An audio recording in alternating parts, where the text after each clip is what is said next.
It kind of goes back to, maybe, 2014, 2015, where, we were spending a lot of time, with larger media companies thinking through, okay, what is kind of a new way to serve your advertiser. You already have these brands, and here's an easy way to kind of create, some performance-based elements and tied directly to a transaction. I mean, the math has changed a little bit since then, as publishers have kind of been able to drive more and more revenue. I think Tribune at the time was probably in a tough spot where they're really trying to figure out, how to diversify their revenues. But if you feel like it's not beneficial for the consumer, or you feel like there's not a quality, experience, then that's a red flag immediately, because that tells me that the persistence may not be there. Solar could be a positive, economic force for households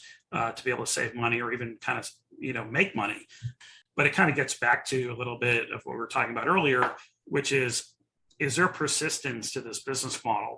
So you've heard from others, you've probably heard from me before too, like diversification is key in terms of where you find traffic or your revenue sources, potentially even your verticals. But I think at the end of the day, diversification is key, and having some kind of persistence within the ecosystem is really a requirement, and that kind of persists no matter what environment, as long as you have a relationship on the advertising side to present that offer.